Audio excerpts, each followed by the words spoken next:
Apple is considering, according to Elon Musk, removing Twitter from its App Store, which would, of course, shut down Twitter. And almost nobody in office has noticed this or decided to comment on it, except for Ron DeSantis.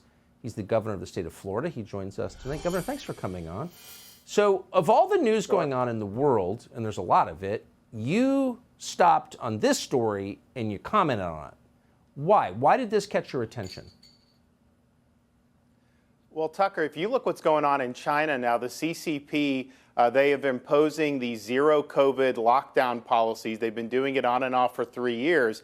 And you have people in China that are really engaged in a noble effort to protest, which is basically Leninist rule. So what is Apple doing with that? They are limiting the airdrop function of the protesters. So they are serving basically as a vassal to the Chinese Communist Party. Then on the other hand, here in the United States, what are they doing? They are trying to get Elon Musk's Twitter off the App Store potentially, which would be a huge blow for free speech. And so this is maybe the most powerful company in the entire world, certainly one of the most powerful companies in American history. They exercise more authority in some respects than even some governments do, and they're using their authority to protect the CCP while also try to limit speech here in the United States.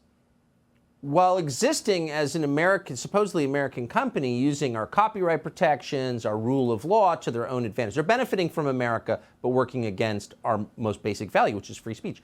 What can be done about that? Well, Tucker, in the States, we did big tech censorship bill 2 years ago. It's gotten caught up in the courts. I think the U.S. Supreme Court's going to accept that case for this term. Texas has a similar case. There's a conflict in the circuits. And so whatever the states can do to protect people's rights to engage in free expression. And what some of these companies do, they get a lot of benefits from the government, as you said, patent, things like that. The social media companies get liability protection. And yet they turn around and they use that protection to marginalize voices they disagree with. So I think from the congressional perspective, though, they need to look at antitrust with these massive companies because they are exercising massive amounts of power over our society. So one of the companies who was benefiting a lot from the government of the state of Florida actually, was Disney. You changed that. So they just switched CEOs because of that, because of what you did. The new CEO was the old CEO, Bob Iger. He held a town hall for employees. And he said he regretted that Disney had fought with your administration over a bill that you backed that banned teachers from talking to kindergartners about sex. So then Disney's response led Florida state legislatures to strip, as you know, of course, because you backed it, Disney of its special status. Here's what Iger said today.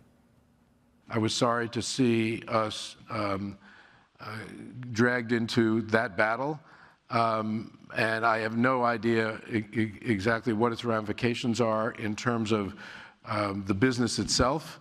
What I can say is the state of Florida has been important to us for a long time, and we have been very important to the state of Florida.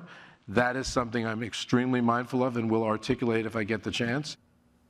How do you respond to that? He's talking about you. We didn't drag them in, Tucker. They went in on their own and not only opposed the bill, they threatened to get it repealed. These are parents' rights, important policies in our state that are very popular. And so they brought this on themselves. Yeah. All we did was stand up for what's right. And yes, they're a big, powerful company. But you know what? We stand up for our folks. And I don't care what a Burbank-based California company says about our laws. Governor Ron DeSantis of the state of Florida. Thanks so much for that. We'll be right back. Thanks. Subscribe to the Fox News YouTube channel to catch our nightly opens, stories that are changing the world and changing your life. From Tucker Carlson Tonight.